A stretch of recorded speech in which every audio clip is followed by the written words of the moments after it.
Book 2 1. The practices which make for union with the soul are fervent aspiration, spiritual reading, and complete obedience to the Master.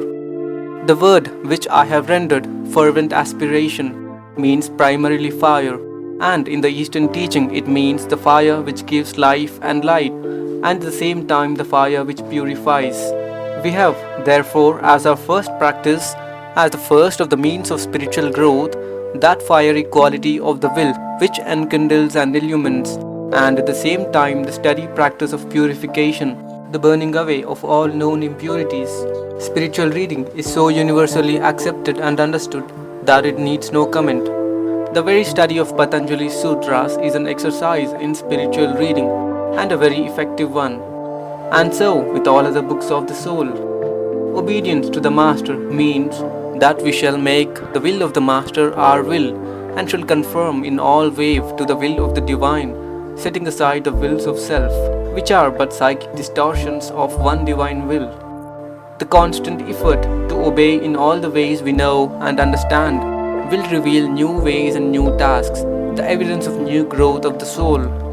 Nothing will do more for the spiritual man in us than this, for there is no such regenerating power as the awakening spiritual will. 2. Their aim is to bring soul vision and to wear away hindrances. The aim of fervor, spiritual reading, and obedience to the Master is to bring soul vision and to wear away hindrances, or to use the phrases we have already adopted.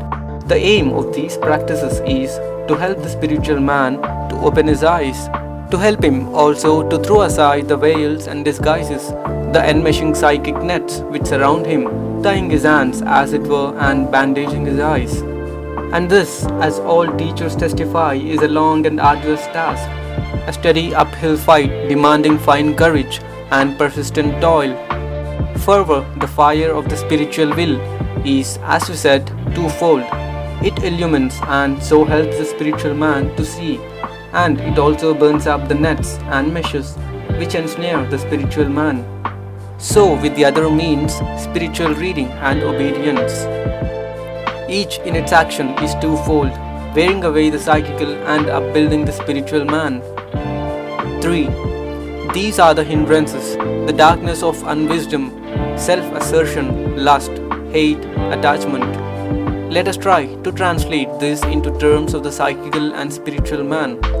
The darkness of unwisdom is primarily the self-absorption of the psychical man, his complete preoccupation with his own hopes and fears, plans and purposes, sensations and desires, so that he fails to see or refuses to see that there is a spiritual man, and so doggedly resists all efforts of the spiritual man to cast off a psychic tyrant and set himself free. This is the real darkness, and all those who deny the immortality of the soul or deny the soul's existence and so lay out their lives wholly for the physical, mortal man and his ambitions are under this power of darkness. Born of this darkness, this psychic self-absorption is the dogged conviction that the psychic personal man has separate, exclusive interests which he can follow for himself alone, and this conviction, when put into practice in our life, leads to contest with other personalities and so to hate. This hate again makes against the spiritual man, since it hinders the revelation of the high harmony between the spiritual man and his other selves, a harmony to be revealed only through the practice of love, that perfect love which casts out fear. In like manner, lust is the psychic man's craving for the stimulus of sensation, the din of which smothers the voice of the spiritual man, as in Shakespeare's phrase, the cackling geese would drown the song of the nightingale. And this craving for stimulus is a fruit of weakness, coming from the failure to find strength in the primal life of the spiritual man. Attachment is but another name for psychic self-absorption, for we are absorbed not in outward things, but rather in their images within our minds. Our inner eyes are fixed on them, our inner desire brood over them, and then we blind ourselves to the presence of the prisoner, the enmeshed and fettered spiritual man. 4. The darkness of unwisdom is the field of the others. These hindrances may be dormant or worn thin or suspended or expanded. Here we have really two sutras in one. The first has been explained already. In the darkness of unwisdom grows the parasites, hate, lust, attachment. They are all outgrowths of the self-absorption of the psychical self. Next, we are told that these barriers may be either dormant or suspended or expanded or worn thin. Faults which are dormant will be brought out through the pressure of life or through the pressure of strong aspiration. Thus expanded, they must be fought and conquered, or as Patanjali quaintly says, they must be worn thin as a veil might or the links of manacles. 5. The darkness of ignorance is holding that which is unenduring, impure, full of pain, not the soul, to be eternal, pure, full of joy, the soul. This we have really considered already. The psychic man is unenduring, impure, full of pain, not the soul, not the real self. The spiritual man is enduring, pure, full of joy, the real self. The darkness of unwisdom is, therefore, the self-absorption of the psychical personal man to the exclusion of the spiritual man. It is the belief carried into action that the personal man is the real man, the man for whom we should toil, for whom we should build, for whom we should live. This is that psychical man of whom it is said, "He that soweth to the flesh shall of the flesh reap corruption." 6. Self-assertion comes from thinking of the seer and the instrument of vision as forming oneself. This is the fundamental idea of the Sankhya philosophy, of which the yoga is avowedly the practical side. To translate this into our terms, we may say that the seer is a spiritual man, the instrument of vision is the psychical man, through which the spiritual man gains experience of the outer world, but we turn the servant into the master. We attribute to the psychical man the personal self, a reality which really belongs to the spiritual man alone. And so, thinking of the quality of the spiritual man as belonging to the psychical, we merge the spiritual man in the psychical, or as the text says, we think of the two as forming oneself. 7. Lust is the resting in the sense of enjoyment. This has been explained again and again. Sensation, as for example, the sense of taste, is meant to be the guide to action.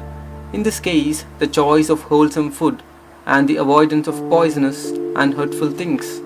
But if we rest in the sense of taste as the pleasure in itself, rest, that is, in the psychical side of taste, we fall into gluttony and live to eat instead of eating to live.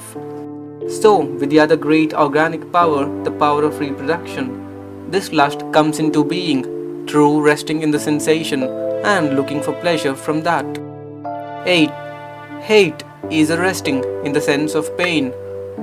Pain comes, for the most part, from the strife of personalities, the jarring discords between psychic selves, each of which deems itself supreme. A dwelling on this pain breeds hate, which tears the warring selves yet further asunder and puts new enmity between them, thus hindering the harmony of the real, the reconciliation through the soul. 9. Attachment is the desire toward life, even in the wise, carried forward by its own energy. The life here desired is the psychic life, the intensely vibrating life of the psychic self. This prevails even in those who have attained much wisdom, so long as it fails short of the wisdom of complete renunciation, complete obedience to each least behest of the spiritual man, and of the master who guards and aids the spiritual man. The desire of sensation, the desire of psychic life, reproduces itself, carried on by its own energy and momentum, and hence comes the circle of death and rebirth, instead of the liberation of the spiritual man. 10. These hindrances, when they have become subtle, are to be removed by a counter-current. The darkness of unwisdom is to be removed by the light of wisdom, pursued through fervor, spiritual reading of holy teachings, and of life itself, and by obedience to the Master. Lust is to be removed by pure aspiration of spiritual life, which, bringing true strength and stability, takes away the void of weakness which we try to fill by the stimulus of sensations. Hate is to be overcome by love. The fear that arises through the sense of separate, varying selves is to be stilled by the realization of the one self, the one soul in all. This realization is the perfect love that casts out fear. The hindrances are said to have become subtle when, by initial efforts, they have been located and recognized in the psychic nature. 11. Their active turnings are to be removed by meditation. Here is, in truth, the whole secret of yoga, the science of the soul. The active turnings, the strident vibrations of selfishness, lust, and hate are to be stilled by meditation, by letting heart and mind dwell in spiritual life, by lifting up the heart to the strong, silent life above, which rests in the stillness of eternal love and needs no harsh vibration to convince it of true being. 12. The burden of bondage to sorrow has its root in these hindrances. It will be felt in this life or in a life not yet manifested. The burden of bondage to sorrow has its root in the darkness of unwisdom, in selfishness, in lust, in hate, in attachment to sensation. All these are, in the last analysis, absorption in the psychical self. And this means sorrow because it means the sense of separateness, and this means jarring discord and inevitable death. But the psychical self will breed a new physical self in a new birth and sow new sorrows in a life not yet manifest. 13. From this root they grow and ripen the fruits of birth, of the lifespan, of all that is tasted in life. Fully to comment on this would be to write a treatise on karma and its practical working in detail, whereby the place and time of the next birth, its content and duration are determined, and to do this the present commentator is in no wise fitted. But this much is clearly understood, that through a kind of spiritual gravitation, the incarnating self is drawn to a home and life cycle which will give it scope and discipline, and its need of discipline is clearly conditioned by its character, its standing, its accomplishment. 14. These bear fruits of rejoicing or of affliction as they are sprung from holy or unholy works. Since holiness is obedience to divine law, to the law of divine harmony, and obedience to harmony strengthens that harmony in the soul, which is the one true joy. Therefore, joy comes of holiness, comes indeed in no other way. And as unholiness is disobedience, and therefore discord, therefore unholiness makes for pain. And this twofold law is true, whether the cause takes effect in this or in a yet unmanifested birth. 15. To him who possesses discernment, all personal life is misery, because it ever waxes and wanes, is ever afflicted with restlessness, makes ever new dynamic impresses in the mind, and because all its activities war with each other. The whole life of the psychic self is misery, because it ever waxes and wanes, because birth brings inevitable death, because there is no expectation without its shadow of fear. The life of the psychic self is misery, because it is afflicted with restlessness, so that he who has much finds not satisfaction, but rather the whetted hunger for more. The fire is not quenched by pouring oil on it, so desire is not quenched by the satisfaction of desire. Again, the life of the psychic self is misery, because it makes ever new dynamic impresses in the mind, because a desire satisfied is but the seed from which springs the desire to find like satisfaction again. The appetite comes in eating, as the proverb says, and grows by what it feeds on.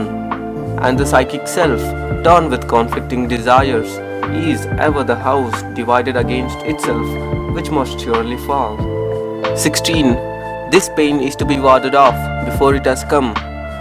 In other words, we cannot cure the pains of life by laying on them any balm. We must cut the root, absorption in the psychical self. So it is said, there is no cure for the misery of longing, but to fix the heart upon the eternal. 17. The cause of what is to be warded off is the absorption of the seer in the things seen. Here again we have the fundamental idea of the Sankhya, which is the intellectual counterpart of the yoga system. The cause of what is to be warded off, the root of misery, is the absorption of consciousness in the psychical man, and the things which beguile the psychical man. The cure is liberation. 18. Things seen have as the property manifestation, action, inertia. They form the basis of the elements and the sense powers. They make for experience and for liberation. Here is the whole philosophy of life. Things seen, the total of the phenomena, possess as their property manifestation, action, inertia, the qualities of force and matter in combination. These, in their grosser form, make the material world. In their finer, more subjective form, they make the psychical world, the world of sense impressions and mind images. And through this totality of the phenomenal, the soul gains experience and is prepared for liberation. In other words, the whole outer world exists for the purposes of the soul and finds in this its true reason for being. 19. The grades or layers of the three potencies are the defined, the undefined, that with distinctive mark, that without distinctive mark. Or, as we might say, there are two strata of the physical and two strata of the physical realms. In each, there is a side of form and the side of force.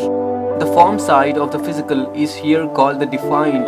The force side of the physical is the undefined, that which has no boundaries.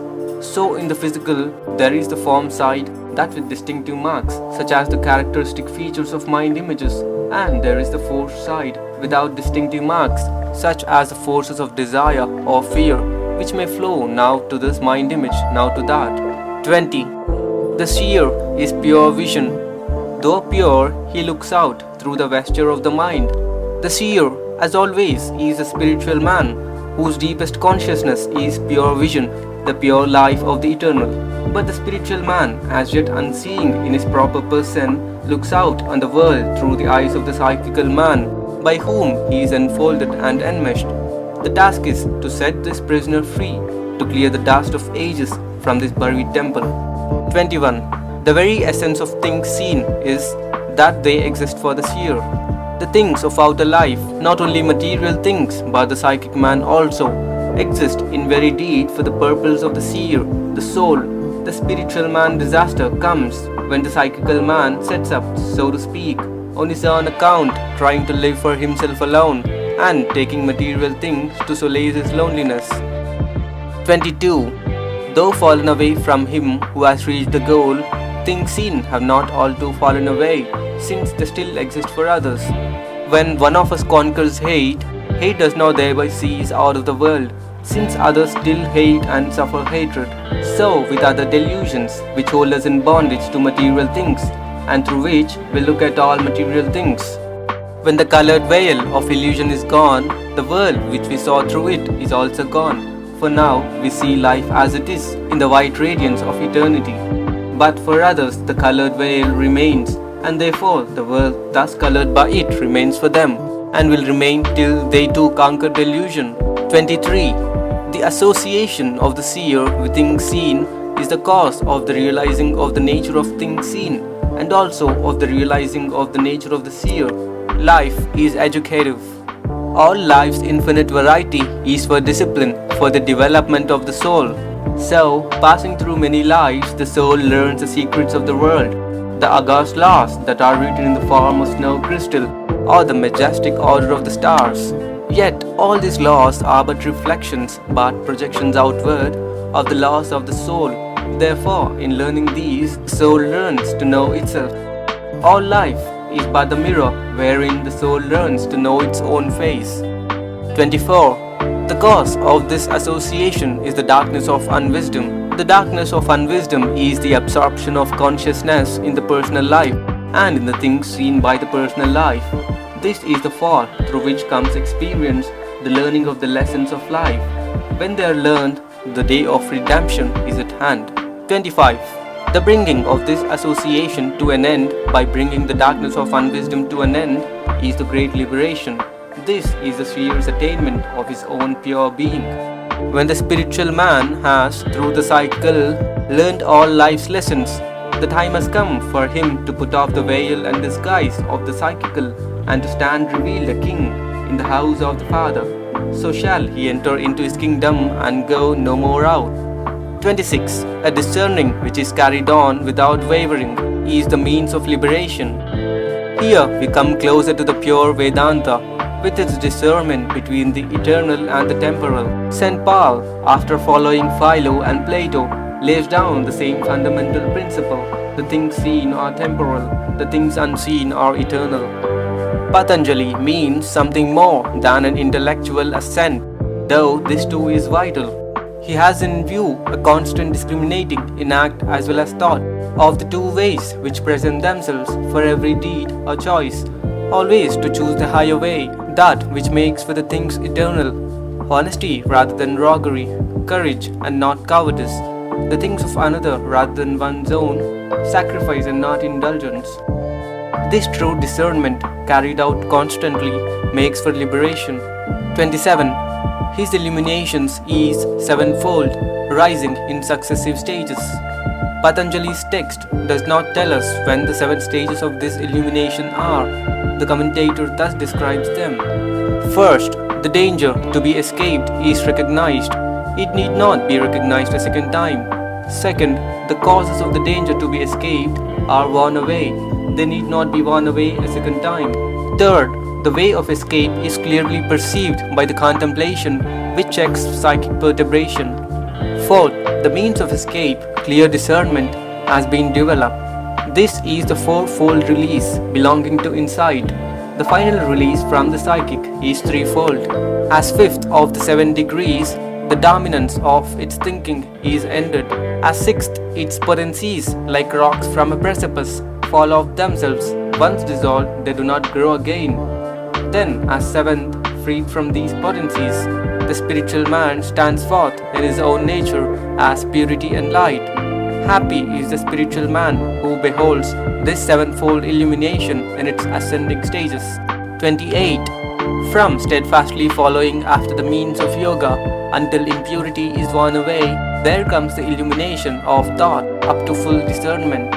Here we enter on the more detailed practical teaching of Patanjali with its sound and luminous good sense. And when we come to detail the means of yoga, we may well be astonished at their simplicity. There is little in them that is mysterious. They are very familiar. The essence of the matter lies in carrying them out.